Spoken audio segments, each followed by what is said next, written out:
Dear colleagues, I am Sharmila Chandran, the President-elect of RACP. I am so sorry, but so many of you feel so confused. This is not the way things should be. In my opinion, any constitutional change has to be made crystal clear to the members well before voting opens. I wanted to clear some of the misunderstanding I have heard.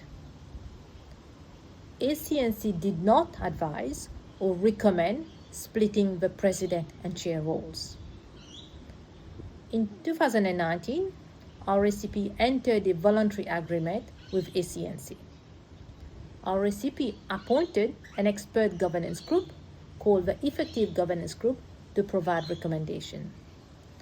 179 recommendations were proposed, most of which were implemented. The small number that were not implemented was considered extensively and were deemed not suitable for a member organization. The final recommendation of the Effective Governance Group was to follow the model of RACS, the College of Surgeons. Well, RACS, the College of Surgeons, and RACGP, the College of GPs, both have member majority boards with member chairs. ACNC then acknowledged the governance improvements of RACP. And in October 2029, we finalized all involvement with RACP.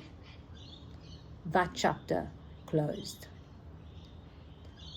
In my opinion, if any chair or board wanted to bring in constitutional changes afterwards, then it was imperative that it is done in a systematic, considered, and consultative manner. The lack of clear and transparent information to members and the cost of an EGM are the exact reasons why I oppose the changes. It is highly unusual for any organization to bring in constitutional changes via a costly EGM, let alone a charitable organization like RACP, let alone considering RACP is currently investing close to $40 million in IT projects. This is even more unusual considering there has been virtually no member consultations. The benefits to members and the substantial risk have not been clearly articulated.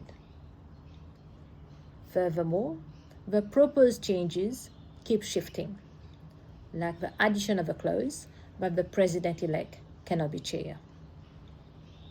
I have always been concerned that the membership doesn't seem to be aware that the nomination committee and the removal of the trainee and New Zealand directors are being planned for May 2026.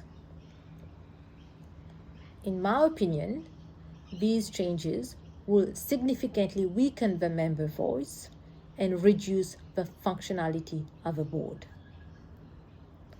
If the changes go ahead, it is highly likely that the chair will be a non-member, appointed by the board or the nomination committee. RACP directors are not paid.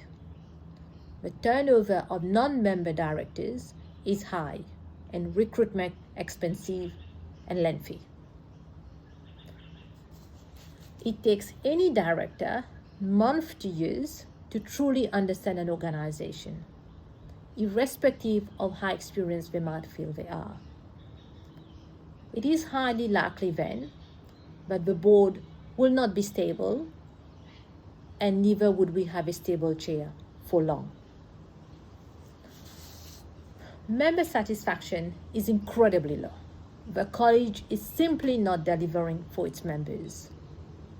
I strongly believe this is where we need to focus our attention to lift member satisfaction. The lack of clarity around those changes are very highly concerning, in my opinion. And this is the reason why you need to vote, and you need to vote no. As if those changes go ahead, they will be irreversible for a very long time.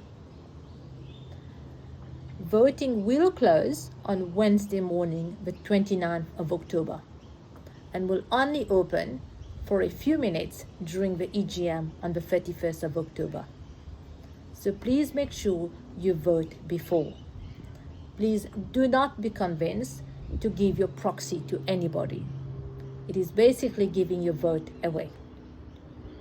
We are a member organization, and we need to remain a member organization. Thank you very much for listening. Best regards.